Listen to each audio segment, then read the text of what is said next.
नमस्कार मित्रों, हमने कई तरह की आध्यात्मिक क्रियाएं और अवस्थाओं के बारे में जाना। आज हम मंत्र शक्ति या मंत्र क्या होता है उसके बारे में जानेंगे।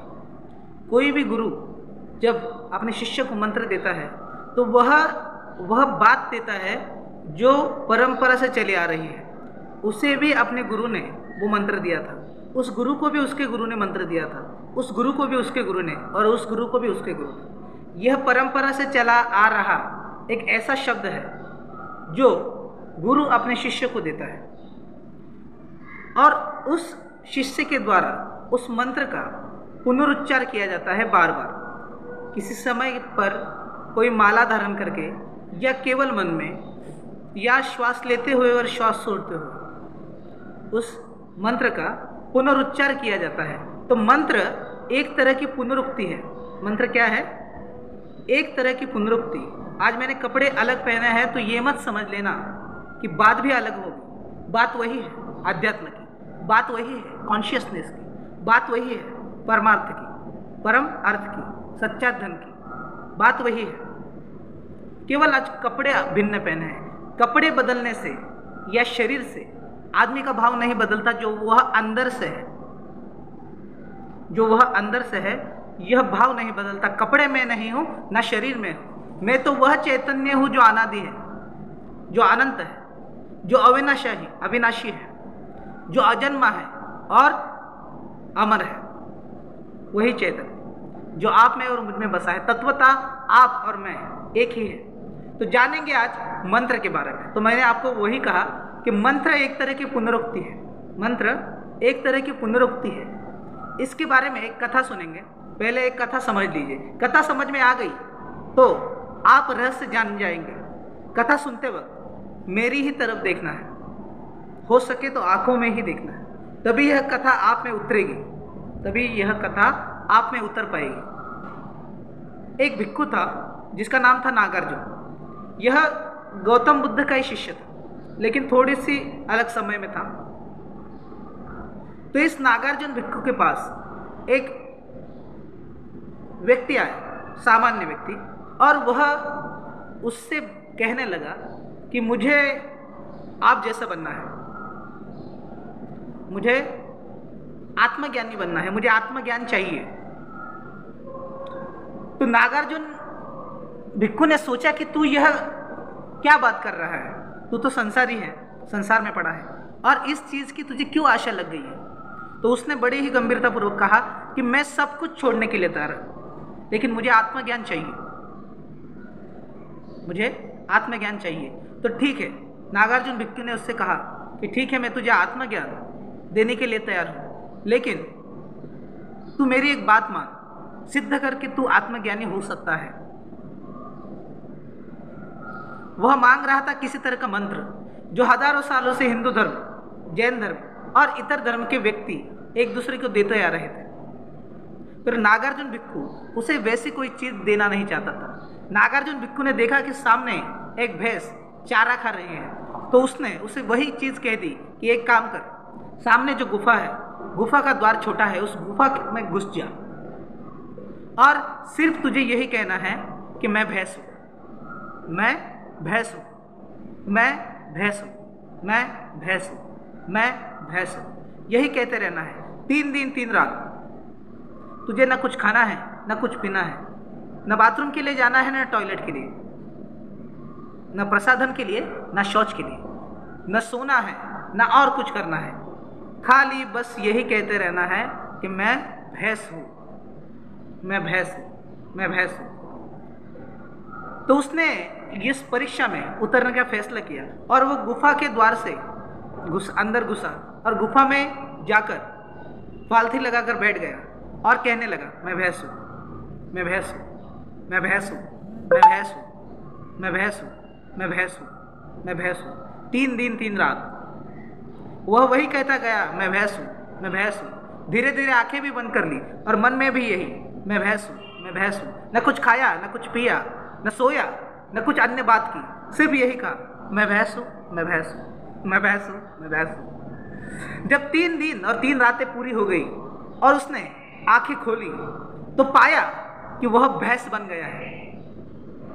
जब उसने 3 दिन 3 रात के बाद आंखें खोली तो पाया कि मैं भैंस बन गया हूँ। एक पूंछ उसे उग आई है, सींग है बड़े बड़े, पूरा शरीर काला काला भैंसे के भांति बन गया है। वो सच में एक भैंस बन गया है। स्तन भी दिखे उसको, उस व्यक्ति को जो पुरुष था उसे स्तन भी दिखा भैंस का, और उसने पाया कि मैं भैंस बन गया हूँ। रोया, चिल्लाया, जोर से चिल्लाया, लेकिन आवाज न निकला तो भैंस का ही एक तरह का चिल्लाना।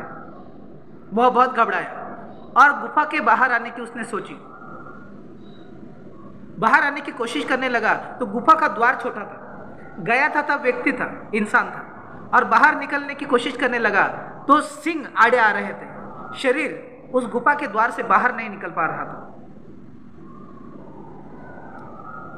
वह बड़े असमंजस में पड़ गया कि आप गुफा के द्वार से बाहर कैसे निकले, आप गुफा के द्वार से बाहर कैसे निकले। सिंह आड़े आ रहे थे गुफा के द्वार से बाहर निकले। सच तो यह है कि न कोई सिंह थे, न वो भैंस बना था, लेकिन एक तरह की पुनरुक्ति के कारण, एक तरह के मंत्र के प्रभाव के कारण वह ऐसे समझ बैठा था कि वो भैंस है। देखिए, इस बात को जरा गहराई से समझिए। पुनरुक्ति के कारण उसने मान लिया कि वो भैंस है, क्योंकि जब वो सोया नहीं तो उसे कोई स्वप्न आया नहीं। जब उसने खाना नहीं खाया तो एक तरह का उपवास घटित हुआ। जब उसने पानी नहीं पिया तो एक तरह का व्रत आचरण में आ गया, और सिर्फ यही बात चली कि वे भैंस है, मैं भैंस हूँ, मैं भैंस हूँ। तो वह मानसिक अवस्था से पुनरुक्ति के कारण खुद को सच में भैंस समझने लगा, और उसे दिखा भी वही जो उसने पुनरुक्ति की। सच में वो भैंस नहीं बना था, लेकिन गुफा में के द्वार में उसके सिंह आड़े आ रहे थे, जो है ही नहीं थे, जो सिंह थे ही नहीं, वो आड़े आ रहे थे। फिर वो जोर से चिल्लाया तो नागार्जुन ने देखा कि कोई चिल्ला रहा है, और वो भी भैंस के भांति। तो नागार्जुन उसके सामने गए और जोर जोर से हंसने लगे। हंसने वाली ही बात थी कि युवक खुद को पागलों की तरह भैंस समझ रहा था, जबकि वो था इंसान ही, मानव ही। तो नागार्जुन उसके पास गए और जोर जोर से हंसने लगे। तो वह बोला, मुझे अब इससे बाहर निकालो, मैं भैंस का बनकर नहीं रहना चाहता। तो नागार्जुन उसके पास गए और उसे दोनों कंधों से पकड़कर जोर से हिलाया। जब उसे हिलाया गया तो वह थोड़ा सा होश में आया, और उसने देखा कि मैं फिर से मानव बन गया हूँ, जबकि वो था मानव ही। जब उसने देखा कि मैं मानव बन गया हूँ, तब वह भी जोर से हंसा। उसे अपनी भूल का ज्ञान हुआ, और तब नागार्जुन ने उसे समझाया कि यही मंत्र है, तू वही बनेगा जो तू सोचेगा। जरा इस बात को अंदर उतार लीजिए। आप वही बनोगे जो आप सोचोगे कि मैं हूं। उसने सोचा कि मैं भैंस हूं, तो वह भैंस बन गया। आप सोचिए कि आप राजा हैं तो आप राजा बनेंगे। आप सोचिए कि मैं अमीर हूं तो आप अमीर बनेंगे। आप सोचिए कि मैं बुद्धिमान हूं तो आप बुद्धिमान बनेंगे। आप सोचिए कि मैं सुंदर हूं तो आप सुंदर बनेंगे नहीं, आप तो सुंदर है। आप तो सुंदर है। सुंदर बनना नहीं है, सुंदर दिखना नहीं, सुंदर हो जाना है। जब सुंदर हो गए तो दिखने की और बनने की जरूरत क्या है? आप सुंदर हो। इस बात को जरा गहराई से समझिए। सुंदरता कोई चेहरे की, सुंदरता कोई कपड़ों की बात तो है नहीं। सुंदरता तो होने की बात है। आप सुंदर बनोगे नहीं, आप ही सुंदरता हो जाओगे। You are beautiness. आप ही सुंदरता बन जाओगे। तो यही बात है मंत्र। आशा करते हैं इस कहानी के माध्यम से, इस कथा के माध्यम से और इस संबोधन के माध्यम से आपको पता चल गया होगा कि मंत्र क्या है। आपके विचार, आपकी सोच ही मंत्र है। तो यही पुनरुक्ति कीजिए कि मैं तो अब क्या ही बोलूं। आप जो बनना चाहते हैं उसी की पुनरुक्ति कीजिए, यही मंत्र है। मंत्र अलग कुछ भी रॉकेट साइंस नहीं है। चलिए, धन्यवाद। बात यहीं पर ख़त्म करते हैं। आशा है आपको इस वीडियो के माध्यम से कुछ ज्ञान हुआ होगा, कुछ बीज अंदर गिरा होगा, जिसका आगे चलकर वटवृक्ष, पीपल का वृक्ष बनेगा।